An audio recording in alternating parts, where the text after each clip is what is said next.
The cold has a way of speaking, a tightening of the chest. Even the trees seem to hold their breath, and the world narrows to the sound of your own footsteps in the snow. Out here, in the long dark, you learn to listen. Tonight, it is loud. They sit behind me in the lodge, whispering. Fear carries. It moves through the wood and bone the same way the cold does. No one says a word, but they are thinking it. Wendigo. I have seen this before, enough times to know the shape of it. It begins quietly, then comes the look, like he is measuring something. I spoke to him in the old way, burned what must be burned, sang what must be sung. For a time, I thought the spirit might loosen its grip. He wept. He said he was afraid, said he dreamed of hunger with no end.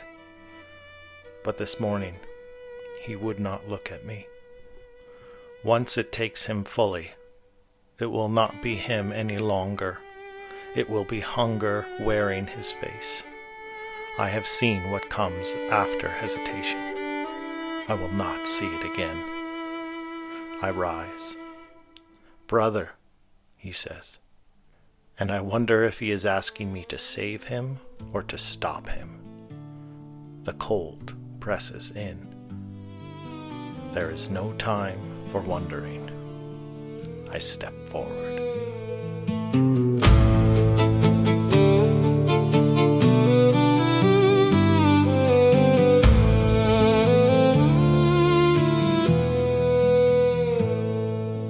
Branches sigh and the river bows low. Silver eyes in the dark below. Feathers fall where the wild things grow, and I am called to follow. The horn moon calls my name, over frost, over flame. I kneel in the hollow, I am not the same.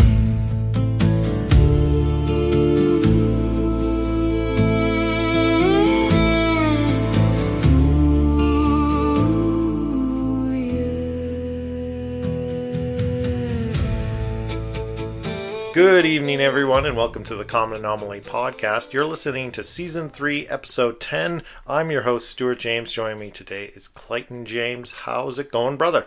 It's going great. I'm really excited to be back revisiting one of my favorite topics from last year. Yes, I'm really glad we're getting back into this. We're revisiting the Wendigo, which was one of our most popular and one of my personal favorite episodes of our previous season. I remember when we talked about it last, we're like, we'll have to revisit this. We specifically were covering the story of Swift Runner on the last episode. If you haven't heard that one, please go back and listen to it. You don't need to listen to it before this one at all. It's a totally different story, but it's just a really good episode, I thought. Especially if you're following us on YouTube and you like some visual content. At that time, we were experimenting with visuals and animation, and that's one of the things that really highlights that episode.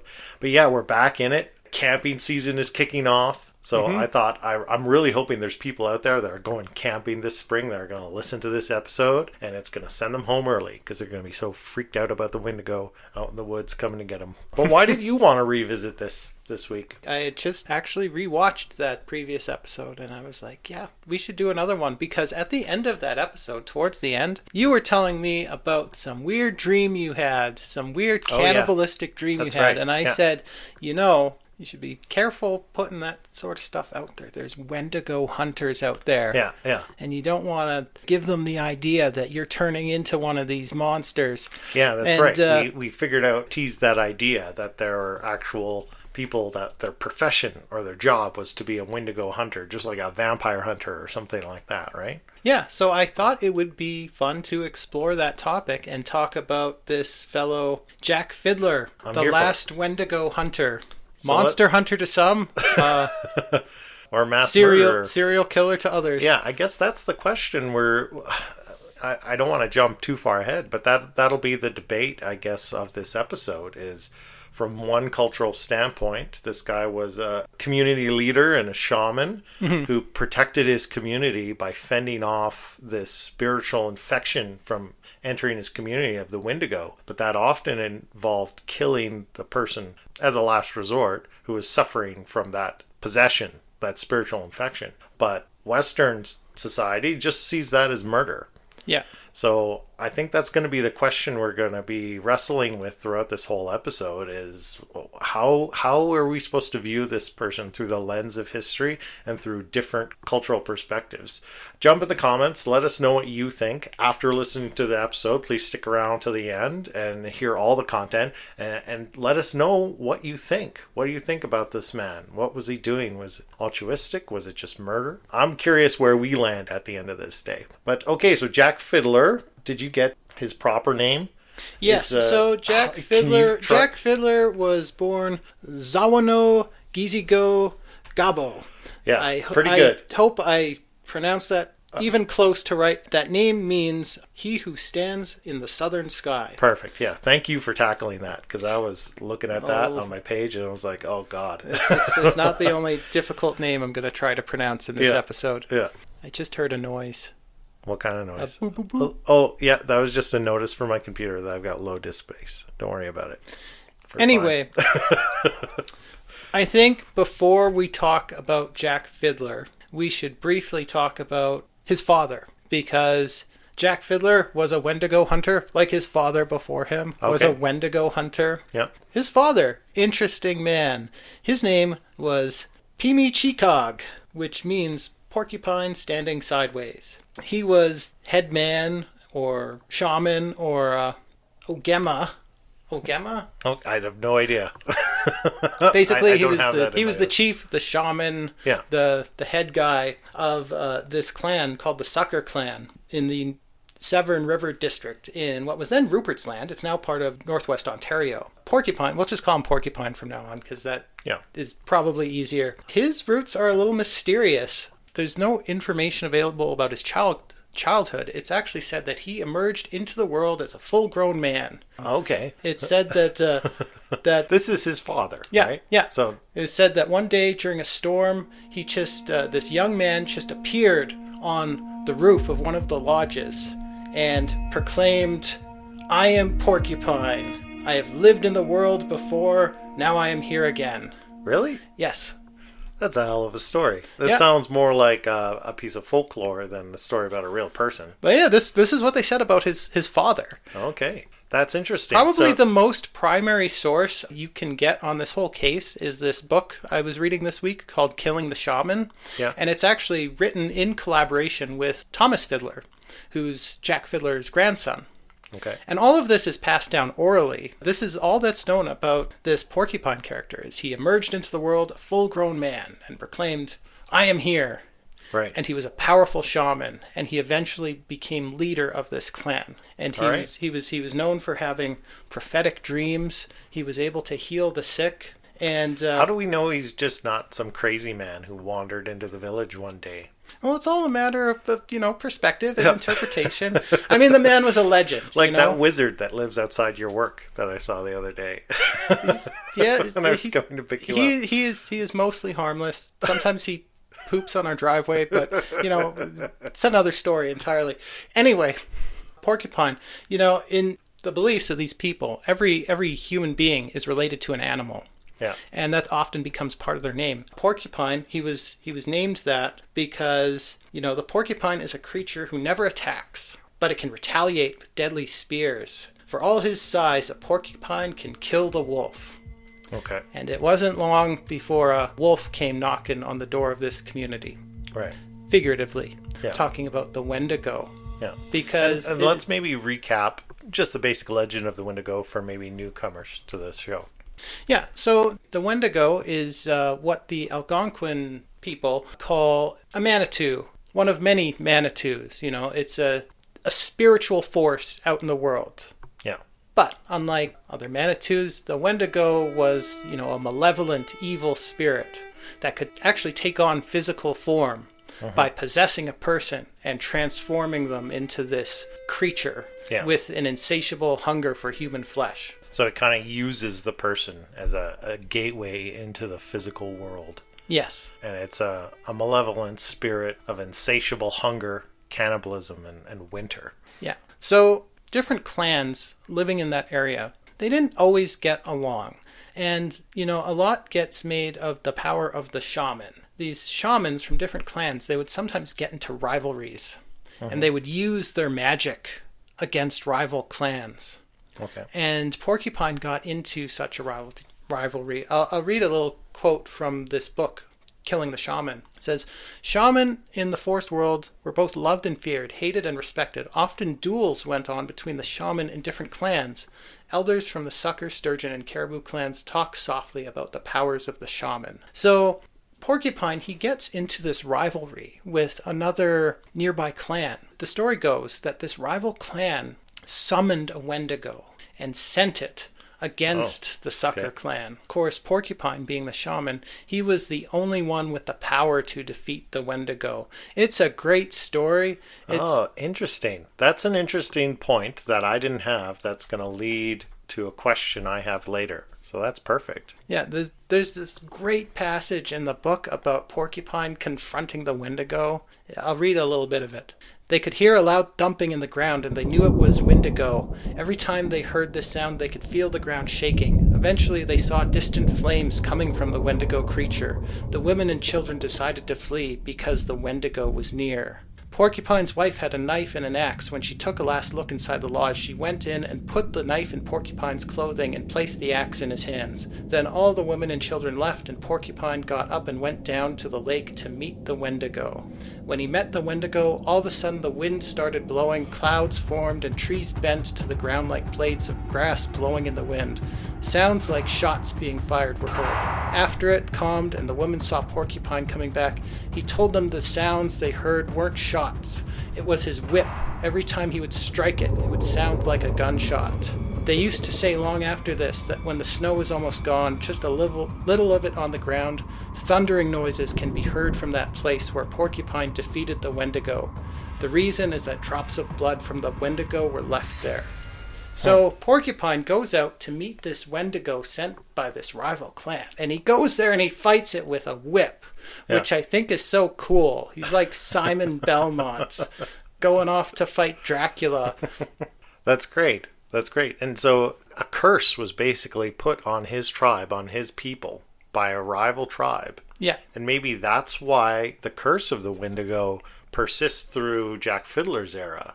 Yeah. Why there's so many cases that he had to deal with. I think that's really interesting. Yeah, because Porcupine, he died in 1891. Now, he had a lot of children. Polygamy was common in this time and place. Okay. And Porcupine, he had 3 wives, something like 8 children. Okay. But the ones we're going to focus on are Jack Fiddler, his brother Joseph Fiddler, and another brother called Peter Flett. Anyway, in 1891, Porcupine died of basically old age. It's not really known how he died, but it's assumed he died of old age. And his son, Jack Fiddler, as the most talented and gifted shaman in the clan, he eventually becomes the new leader. Yeah. Okay, just a random aside question. Do we know how he ended up with the Western name of Jack Fiddler? Oh, it's actually they would often. Or is that just a pseudonym to make things easier for Westerners? In his younger years, before he became the leader of this clan, Jack Fiddler was one of the ones who would travel great distances. This was a very secluded community. Yeah, he would travel great distances to trade at the Hudson's Bay Company trading posts. And this is all happening in the Sandy Lakes region of Ontario. Yeah. And oftentimes the European settlers would give kind of westernized names to these Indigenous people because, I mean, okay, so you see how hard I had to try to pronounce his actual name. So that's what I figured. It's just a utility. Yeah, they actually gave this entire clan the name Fiddler because they would often carve fiddles. They would carve fiddles themselves and they would sell them at the trading posts. Great. And Okay. Jack Fiddler was actually well known for being a talented fiddle player himself. Oh, okay. Cool. So All right. yeah, they were just known as the Fiddler clans, and their leader they named Jack because easy for them to pronounce. Perfect. Okay. Sorry to interrupt your flow there. Yeah. Anyway, Porcupine dies. Jack Fiddler becomes the new leader, but with the death of Porcupine, we also have the return of the Wendigo. Because you just can't get rid of the Wendigos. You can go off and fight him with a whip when he's menacing your village. Yeah. But unless you very ritualistically dismember it and burn its heart, the Wendigo spirit is just going to come back, and it will usually have brought friends. Okay. So now I don't want to be telling my own narrative in my head here. Porcupine, Jack Fiddler's father, conquered the Wendigo. And that kept him at bay. That kept the Wendigo spirit away. But upon the death of Porcupine, all of a sudden now we're having new cases. Yeah. And his son has to take on the banner to dispel the Wendigo now. Yeah. That's the narrative I'm telling in my head. Does that sound accurate to you based on what you... Yeah, that's kind of the sense I got. This coincided with a time of great famine in the community. That's always when the Wendigo decides to make an appearance, is during times of famine. It's a spirit of want and of hunger. Yeah. Very difficult to defeat, supposedly. Another quote from the book. Few men had it the strength and fortitude to ward off death and attack from the Wendigo. To the clans, Wendigo was satanic and universally feared in the forest, for Wendigo was a human possessed with cannibalism, and a voice so evil that its sound paralyzed human beings. Jack Fiddler could kill a Wendigo. And apparently, it's claimed that in his time as shaman, he killed 14 Wendigo. Yeah, that's right. The last being in the early 1900s, 1907, I believe. Yes. And that's when he was ultimately arrested. Yes. So at that time, because we were becoming the territory of Canada, and Western Government of Canada Police, the Northwest Mounted Police, were taking over the law of the land. Yeah. Right? And so while this behavior was well culturally accepted and seen as necessary at the time by the Indigenous community, this was just plain murder in the eyes of the law. Yeah. Of the newly established law of the land. Yeah. It was, honestly, the Hudson's Bay Company had known for a long time that this Wendigo creature supposedly was real to at least the Indigenous inhabitants. And because they had heard the stories and they were getting the reports. And they kind of just looked away. Yeah. I will read another quote from the book. I'm sorry I'm reading so many quotes, but this is such a fascinating book. By all means. You'll have to send me, because I couldn't find that book. You said you got it through a very obscure kind of online archive. Yeah, it's a difficult book to find a physical copy of. Yeah. You can buy used copies on Amazon, but it would have taken forever to get here, and it's really expensive. So I joined this online historical archive that lets you basically borrow a digital copy of it. Okay, you'll have to send me that so I can put it in the show notes. Yeah. So this is basically about Hudson Bay Company's relationship with the Wendigo. Wendigo is a dangerous and threatening reality in the clan folks' comprehension of their boreal forest. For those raised outside the forest, the Wendigo fact was difficult to accept. William Campbell, the HBC postmaster at the Island Lake, became upset when one of the young brothers who traded with him was shot because it was believed he was a Wendigo. He reported the death to his superior, J.K. MacDonald, who was also magistrate at Fort Norway House. He in turn reported the death to the Lieutenant Governor of the District of Keewatin.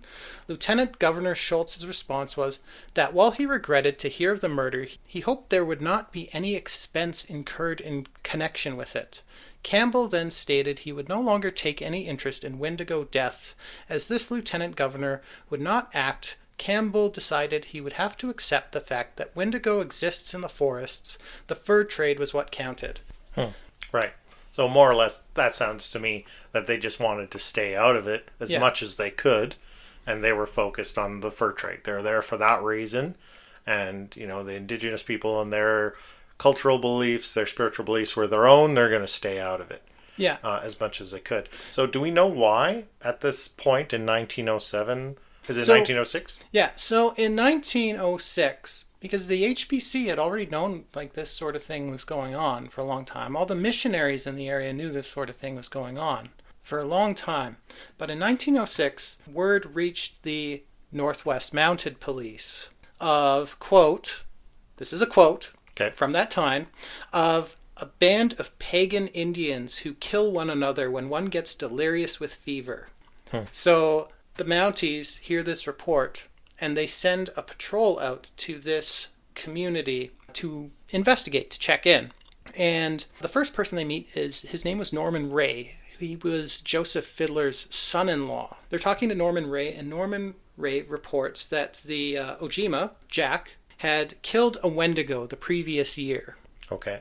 So basically the Mounties, they roll up on this village. They're initially welcomed with open arms. The Sucker clan is like overjoyed to see visitors. Yeah. I think the quote in the book was, "The honorable redcoats of the white man have honored us with a visit." Yeah. And they were so excited because they'd never seen white people before. Right. Yeah. They were just excited for visitors. They're just there to arrest their chief for murder. Yeah.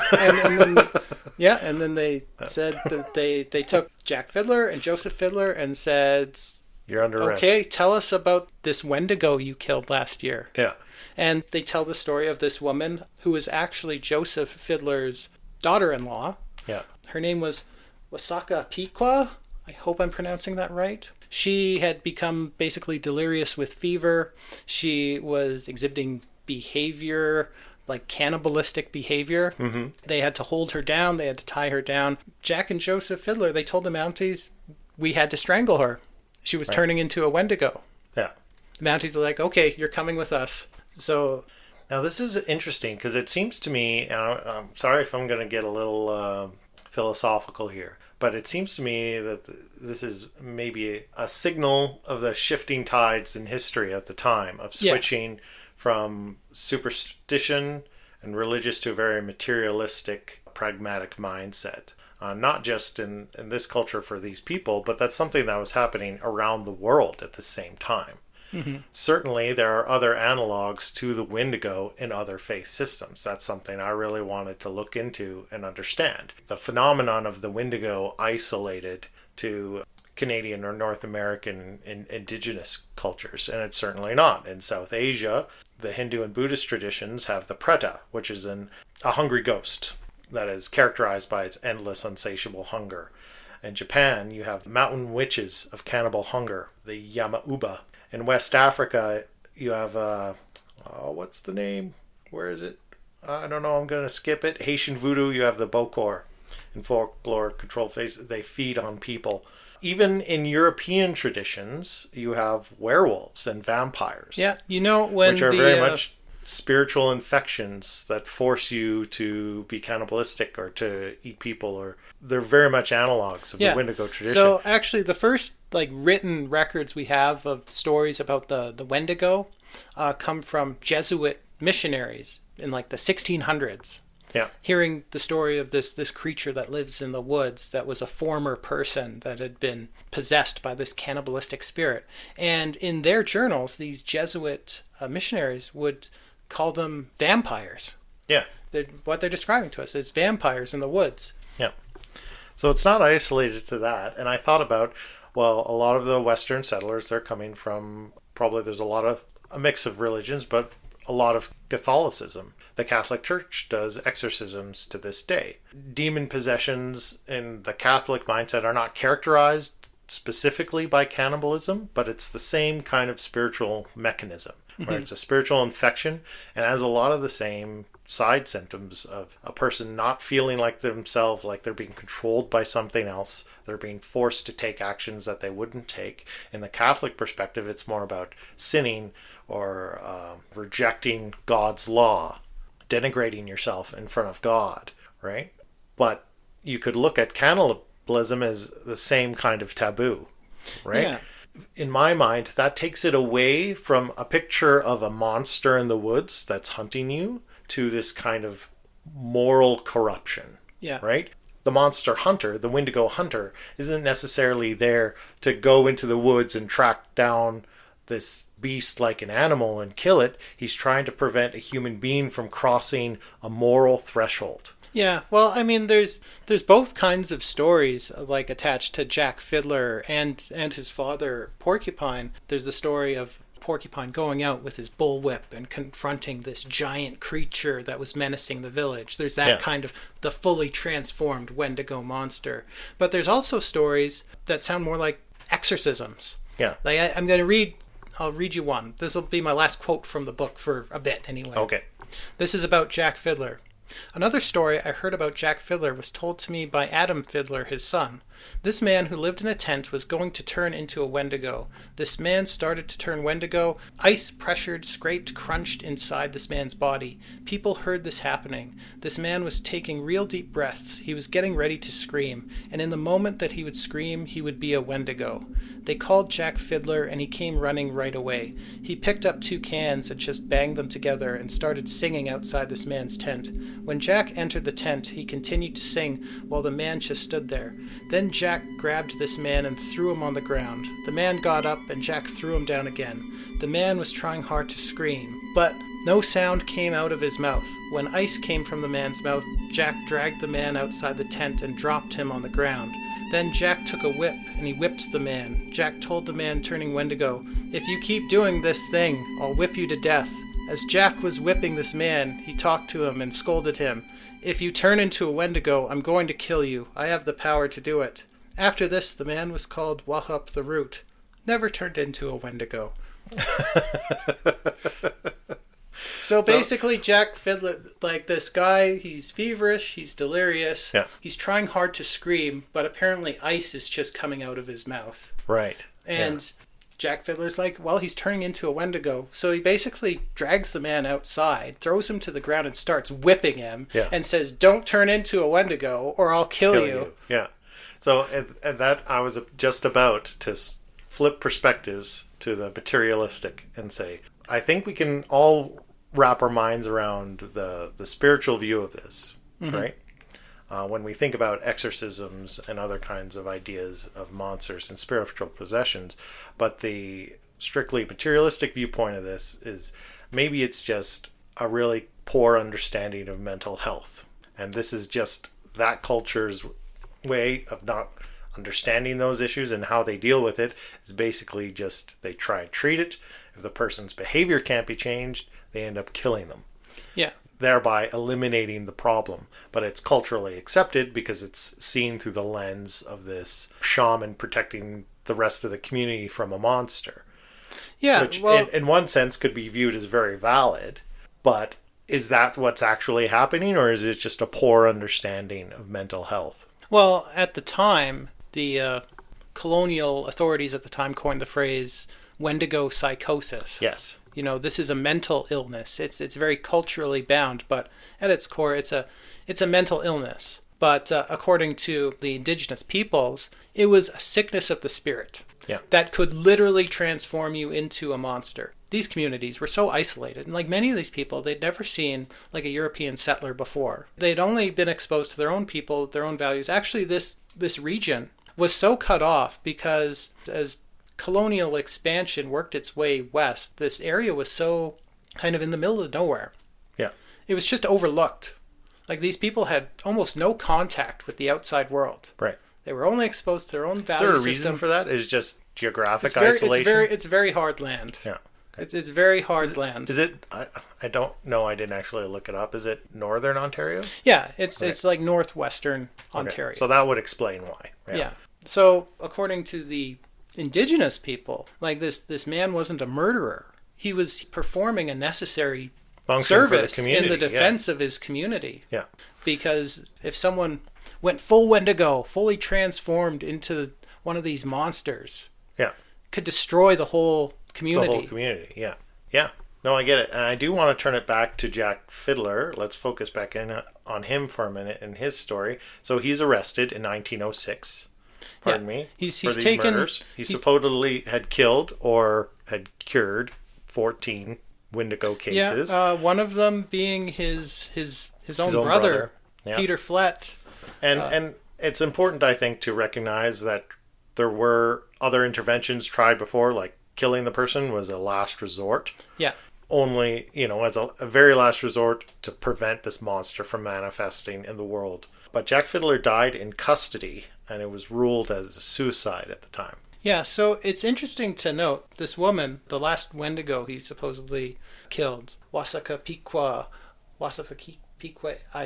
I'm doing a bad job at pronouncing that name. Yeah. Anyway, apparently, it's told by the numerous witnesses that were there as Jack and Joseph Fiddler killed her. Before she died, she placed a curse on the community. She said, "I'm going to make you pay for this. I will make you suffer for generations." Wow. Yikes. That was the last thing she said before she died.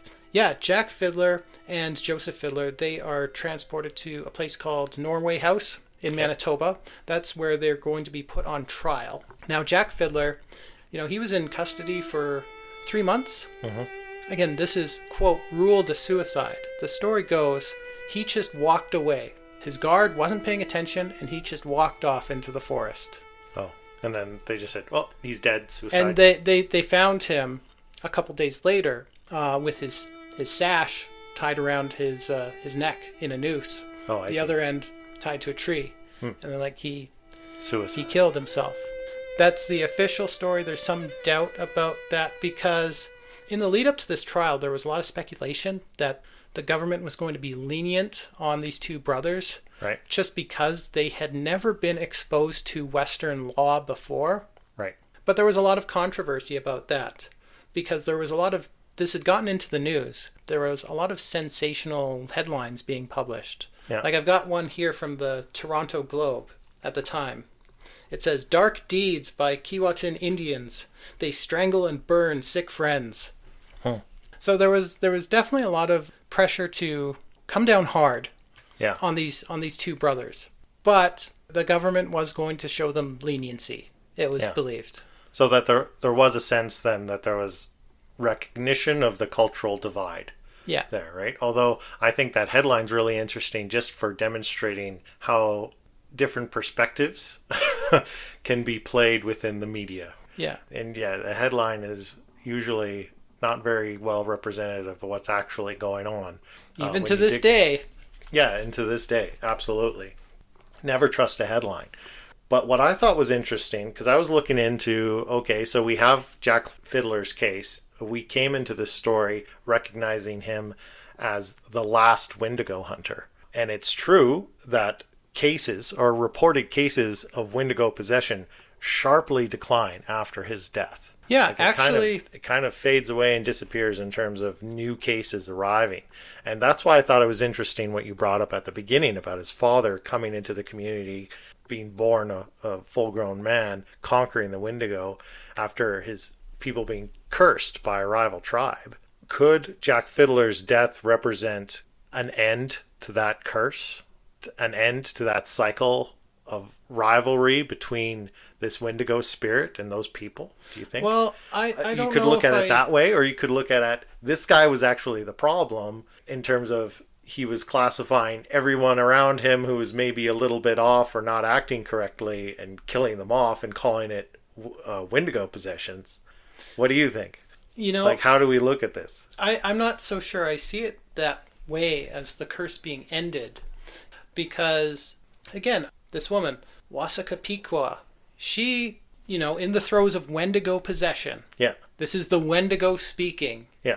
Placed a curse on them. Yeah.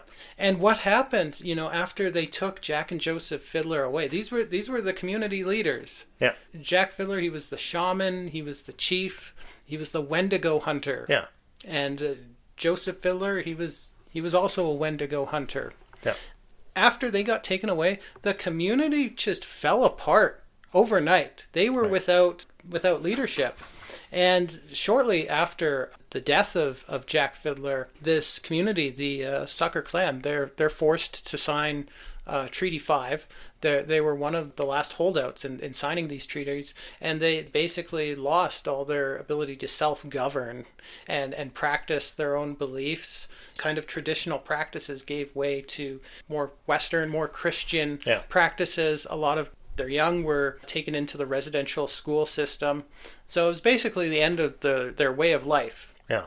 Well, and that was my other question about that. Could the cases simply have dropped off so sharply because it went underground? Maybe Wendigo possessions were still happening and maybe they're still being dealt with, but it was something that the community recognized that we can't talk about this anymore. We can't report it because bad things will happen to our shamans, kind of thing. What do you think? Do you think that could be a factor? I don't think the Wendigo went away. I think it just evolved. It's a spirit. It's a spirit. It can take on many different forms. Right. And I think that the giant monster in the woods, I think it stopped taking on that form. That time was over. Right. And it had to evolve to become something more insidious. Something that could fly more under the radar. Okay, that's interesting. So do you have a theory about that? Like what form the Wendigo takes now? I mean, yeah, but I was going to wait till the end of the episode. Well, we're not running long by any stretch, but we're in third quarter here.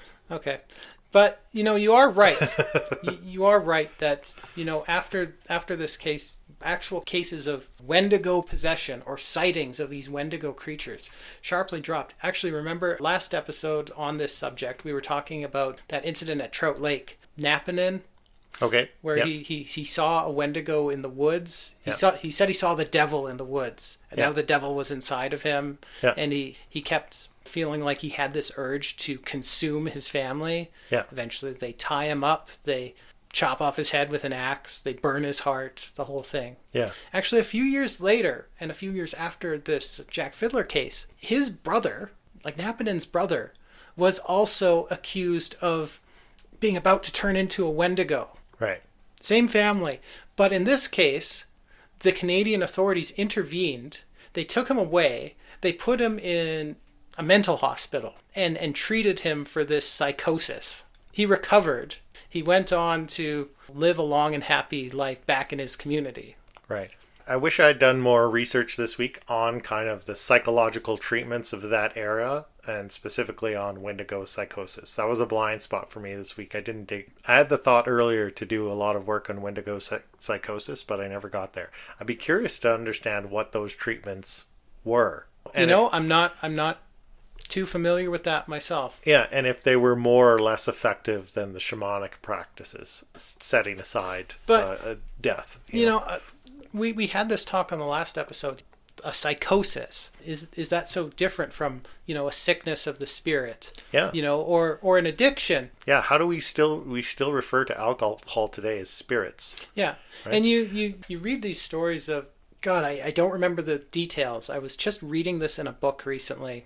I wish I had better details, but it was this psychic medium, and he describes going into a bar.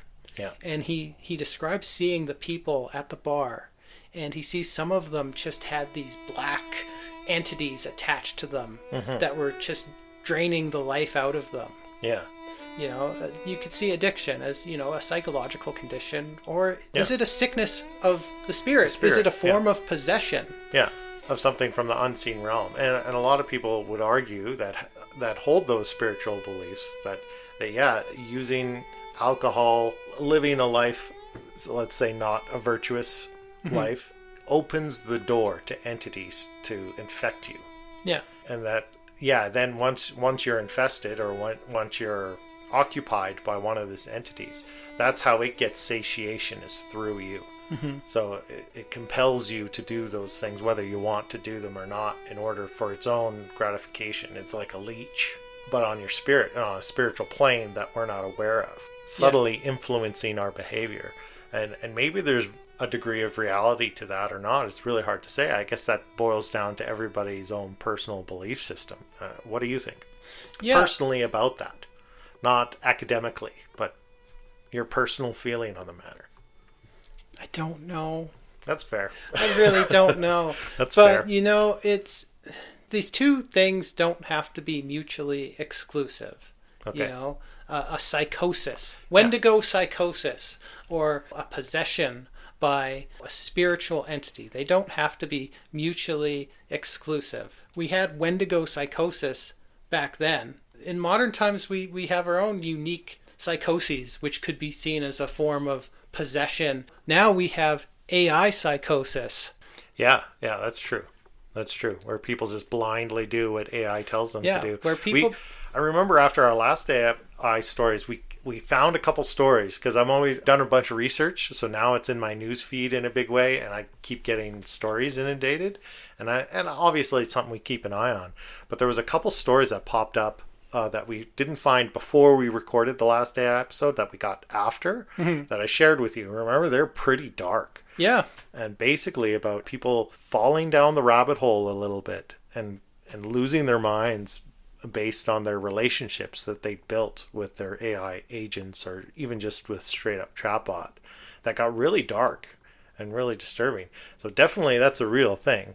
Yeah, I was actually, just this morning, I don't have the fellow's name or his channel. If I can find it, we will link to it. But I was just watching this Indigenous vlogger this morning. He was actually talking about the Wendigo. And I'm like, oh, this is great. I will watch this. And I remember he said, don't tell me that the Wendigo is gone. It's not gone. It's always been with us. It's just taken on a new form. And that new form is AI. What was the Wendigo? It was a creature in the woods that would talk to you in other people's voices. Right. Could shapeshift, just like an AI. And would consume everything in its path. Kind of like AI. He's doing to us right now. It's the same spirit. It's just taken on this new form. Again, driving a new form of psychosis. What is a psychosis? It's a loss of touch with reality, where you basically lose your agency to this other thing that's possessed you. And now we see AI doing that. That's a really interesting take. I like that.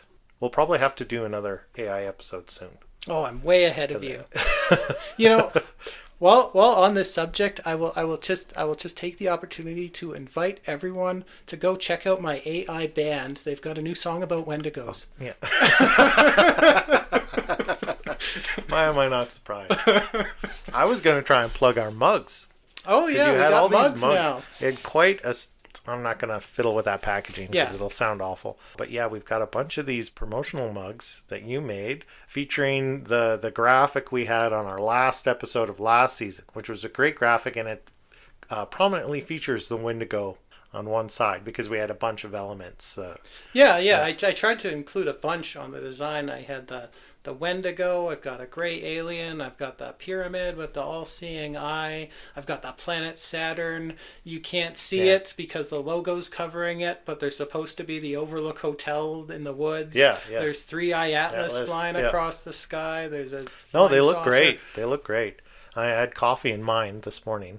That was good. We're still trying to figure out the merch shop thing. That's something I really want to put as a goal for this year, is to get some form of dropship merch available on our website. We're looking at options for suppliers, but for now, we've got all these mugs. Yeah. If you some of them worked out, others didn't. Yeah. If you comment on our episodes. Oh yeah, right. Contest. We'll do a little contest. Yeah. Write a comment, leave a review, and like it. Let's say you got to do 2 things or 3 things: subscribe, comment, and like the video, or just comment. Let's just say comment. We can't tell who. We'll choose a random person from the comments, and they will get a mug. Yeah. Yeah. How's that sound? Is that good? Can we commit to doing that? If I haven't already given you one. Yeah. I mean, if you have one already, please still comment. Yeah, please. Yeah, we need it. I'm bad at this. We're both bad at this. That's okay. We're giving away mugs. Okay. We're giving away mugs. Comments. It's a nice You might get a mug. Yeah. Okay, do we have anything else before we wrap up? Yeah, I would really like to explore this idea further in future episodes. This new spirit that's possessing the world, this new psychosis. I think there's some fascinating stories there. Yeah, really fascinating discussion today overall. You know, I had trouble, I'll be honest, I had trouble getting in the mood for this one. Just because of life stuff. There's too much going on in my life. I've been off work all week because looking after the dog. She had surgery.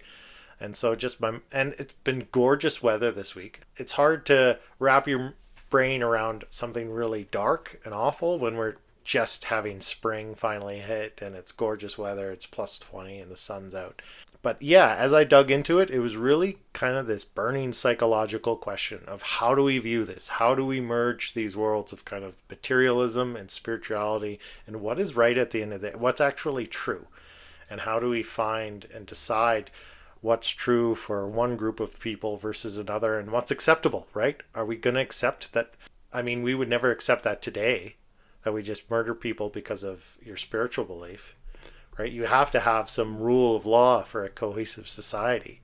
But we But does anybody really understand? I mean, if spiritually, I could, what's going on? If I could say something controversial, we do kill the sick. We've got MAID, you know. Yeah, that's true. That's true. Yeah, I think that doesn't have. Obviously, there's not a spiritual. Well, maybe there is. Maybe there is a dark kind of spiritual undertone to that, in a broader sense, not necessarily infecting that person. But I think it might be a sickness of our society, a spiritual sickness within our society. Yeah. But anyway, like, let us know in the comments. Jack Fiddler, monster hunter or serial killer? Yeah. What do you think? Yeah. What do you think? What do you think? Yeah, I'll be curious to hear what people have to say. You know, it was said about Jack Fiddler, even by the authorities as they were arresting him, that he was a kind, dignified, quiet old man who didn't seem to have any malevolence towards anyone. Yeah, and definitely, researching this story and researching him, it's obvious that he believed this. It was not just an excuse for him to commit murders. Yeah. In no way. And that's not what we're arguing. It's very evident that he believed in this spiritual possession, and he was doing this for the good of his community. Mm-hmm. And just, was that right? Was that right at the end of the day? Was that truly what's going on? I don't think anybody can truly say. I don't know. Yeah, I don't know where I land on it either. Fascinating story, though. Great story, great talk. Yeah, and I think we'll leave it there for this week. Let everybody get back to their weekends. If you're camping, enjoy. And beware the Wendigo. Beware the Wendigo, yeah. And anything out in the woods. All right, take it easy, everyone, and we'll see you next time. Have a good night. Good night.